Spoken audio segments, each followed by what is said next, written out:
Good morning, children. I once again welcome you to the English class. Kids, this is going to be the last online session of English class with me, as the syllabus is going to be completed and thereafter your vacation will start. So I hope that you all must have learned and enjoyed through this process of online learning, as I myself have learned so many things during this lockdown period. So continuing with the session, we have to do exercise number 1 and 2 from chapter number 16 of your grammar book, that is tense. So I'll just take you through some more forms of verbs. But before that, let me just explain once more that what is the difference between simple present, simple past and simple future tense. Now when we talk about simple present tense, it means that we mention about something which is happening on daily basis. That is, which is a routine work, right? And the rules of simple present tense are that we need to use first form of the verb, plus if the subject is third person singular, that is he, she, it, or somebody's name, in that case we'll use s and es with the verb. If the subject is I, we, you, they, in that case we only have to use the first form of the verb. Now moving on to simple past tense. In simple past tense, we use the second form of the verb with every subject, right? Simple future tense, it means it talks about something which is going to happen in the future. ऐसी कोई चीज़ जो कि future में होगी, okay? Simple past tense में हम बात करते हैं पुराने किसी काम की जो कि पहले कभी स्टार्ट हुआ था और पहले ही पास्ट में ही ख़त्म भी हो गया, वो काम आज तक कंटिन्यू नहीं हो रहा, राइट? फॉर एग्ज़ाम्पल, मैं मार्केट गया, मैंने वो सेब खा लिया, ओके? इस तरह से जब हम पास्ट की बात करते हैं, पास्ट में ही स्टार्ट हुआ, पास्ट में ही फिनिश हुआ, right? Now let's just move ahead. The first one is they fight, they fought, they will fight. So they fight, fight is the first form of the verb. अब they है तो इसलिए हम साथ में verb के es use नहीं करेंगे. Simple past, they fought. Second form of fight is fought. And simple future tense में they के साथ will आएगा तो they will fight. Fight is the first form of the verb. I forget, I forgot, I shall forget. I forget means मैं भूल जाता हूँ. I forgot, मैं भूल गया. I shall forget, मैं भूल जाऊँगा, right? Next is I drive, I drove, I shall drive. I drive, मैं drive करता हूँ. I drove, मैंने drive किया. I shall drive, मैं drive करूँगा, okay? We bring, we brought, we shall bring. We bring, हम लेकर आते हैं. अब यहाँ पे कोई भी चीज़ हो सकती है, right? We bring, हम लेकर आते हैं. We brought, हम लेकर आए. We shall bring, हम लेकर आएंगे. तो इस तरह से आप देख सकते हैं. आप थोड़ा सा हिंदी में भी ट्रांसलेट करके देख सकते हैं, just for your convenience. Next is they still, कि वो चुराते हैं. तो बच्चे ये सिंपल प्रेजेंट टेंस में मैं बात कर रही हूँ उन चीज़ों की जो कि डेली बेसिस पे कोई करता है. दे स्टील, वो चुराते हैं. सिंपल पास्ट, दे स्टोल, उन्होंने चुराया. पास्ट में कहीं चुराया. दे विल स्टील, वो चुराएंगे. दैट मीन्स फ्यूचर में कहीं कभी कुछ वो चुरा सकते हैं, वो चुराएंगे, right? So this is the way we have to use the verbs. In the next slide, I have some verbs which have the same form of verb, that is in present tense as well as in the past tense. ऐसे verbs जिनकी जो spelling है, जिनका जो form है वो same रहता है, okay?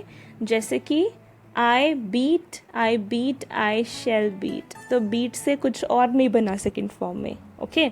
So I के साथ first form भी beat है, second form भी beat है, और जब हम future यूज़ करेंगे तो I shall beat, क्योंकि shall तो लगेगा ही. We read, we read, we shall read, okay? अब फर्स्ट फॉर्म में लिखा है we read, हम पढ़ते हैं, लेकिन इसका जो सिंपल पास्ट टेंस में सेकेंड फॉर्म हम यूज़ करेंगे उसको हमने read नहीं पढ़ना है, हमने read पढ़ना है. We read, हमने पढ़ा. We shall read, हम पढ़ेंगे. Next, they cut, they will cut. They cut, वो काटते हैं. They cut. Second form of the cut is again cut. Okay, so they cut, उन्होंने काटा. They will cut, way future में काटेंगे. I hit, I will hit. I hit, मैं मारता हूँ. I hit, simple past में मैंने मारा. I will hit, मैं मारूंगा future में. You hurt means आप चोट पहुँचाते हो. Simple past, you hurt, आपने चोट पहुँचाई. Simple future, you will hurt, आप future में चोट पहुँचाओगे. तो इस तरह से कुछ तो हमारी फॉर्म्स ऑफ वर्ब्स होती हैं, they are similar in nature. कभी कभी किसी के स्पेलिंग सेम होते हैं लेकिन आवाज़ जो है वो डिफरेंट होती है. जैसे कि हमने पढ़ा we read, we read. So these things you have to learn. So moving on, we have exercise number 1. This is from your grammar book. Turn these sentences into simple past tense. आपको कुछ sentences दे रखे हैं, उनको आपने simple past tense में change करना है. नाउ यू मस्ट नो कि सिंपल पास्ट टेंस के रूल्स क्या होते हैं. In the simple past tense we use the second form of the verb. सिर्फ हमने सेकेंड फॉर्म यूज़ करनी है चाहे कोई भी सब्जेक्ट हो. Okay, so first one is Sita sings sweetly. अब सिंग्स से हमें पता चलेगा कि ये भी कौन से टेंस में है. सेंटेंस है हमारा सिंपल प्रेजेंट टेंस में, क्योंकि वर्ब के साथ हम एस तभी यूज़ करते हैं जब हमारा जो सेंटेंस हो वो सिंपल प्रेजेंट टेंस हो. ओके, और सीता जो है वो क्योंकि थर्ड पर्सन सिंगुलर है, that is why I have used S with sing. तो फर्स्ट फॉर्म अगर सिंग है तो सेकेंड फॉर्म क्या होगी. सिंग, सैंग, संग. Second form is सैंग. So answer will be Sita सैंग sweetly. तो कुछ नहीं करना है आपको, सिर्फ और सिर्फ वर्ब चेंज करना है. ओके, सिंपल पास्ट टेंस है, that is Y will use second form of the verb. Moving on, dog lies on the floor. जो डॉग है वो फ्लोर पे लेटता है. ओके, तो ये रोज़ का एक्शन है कि वो फ्लोर पे लेटता है. Now what is the verb here. Verb क्या है इसमें, लाइज, साथ में एस यूज़ किया. That means again it this sentence belongs to simple present tense. हमने लाई की सेकेंड फॉर्म यूज़ करनी है. So the dog lay on the floor. Okay, third, the wind blows. Blows, फिर से blow के साथ S use किया. That means simple present tense है. हम क्या करेंगे, सेकेंड फॉर्म यूज़ करेंगे. Blow, blew, blown. Okay, so the wind blew, second form is blew. Fourth, the birds fly in the air. Birds fly, अब birds क्योंकि plural है. Okay, तो इसलिए फ्लाई के साथ एस नहीं यूज़ किया. Again this sentence is from simple present tense. तो हम क्या करेंगे, फ्लाई, फ्लाई हमारा वर्ब है तो फ्लाई की हम सेकेंड फॉर्म यूज़ करेंगे. तो let's to speak fly, flew, flown. So which is the second form, flew. The birds flew in the air. Fly की सेकेंड फॉर्म है flew. Moving on, sentence 5, the dog bites the beggar. जो dog है वो बेगर को काटता है. रोज़ की बात है कि वो काटता है. तो बाइट की सेकेंड फॉर्म होती है bite, bit, bitten. Okay, second form is bit. The dog bit the beggar. Next, I forget his name. Now verb is forget. मैं उसका नाम जो है वो भूलता हूँ. सो सेकेंड फॉर्म हम यूज़ करेंगे तो क्या होगी, forget, forgot, forgotten, right? So the answer would be I forgot his name. Number 7, the peon rings the bell. Now the verb is rings. Rings के साथ s यूज़ किया हुआ है. That means it is simple present tense. हम past में convert करेंगे. Ring, rang, rung. So the peon rang the bell. Okay, this is how you have to perform this exercise. You have to do this exercise. I have done sentences till 7. Rest of them, that is 8 to 15, that you have to do yourself. Okay.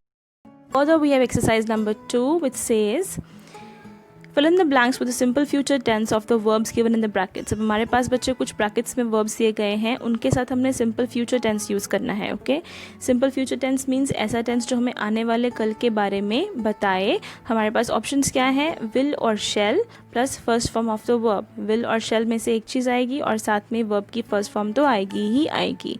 अब कैसे पता चलेगा कि कहाँ will होगा कहाँ shell. हमें just check करना है हमारा सब्जेक्ट आई और वी हुआ तो शेल, और बाकी सारे सब्जेक्ट्स में हम विल यूज़ करेंगे. Right, so first sentence is the sun dash brightly and the verb is shine. So subject में हमारे पास आई और वी नहीं है, that's why we have to use will. The sun will shine brightly. Next, the pain dash worse. The pain will grow worse. We dash the match. अब यहाँ पर subject देखिए we है तो साथ में shall यूज करेंगे. We shall win the match. He dash my ring. He will steal my ring. Steal means चुरा लेना. The policeman dash the thief. The policeman will catch the thief. She dash a new pair of shoes. She will buy a new pair of shoes.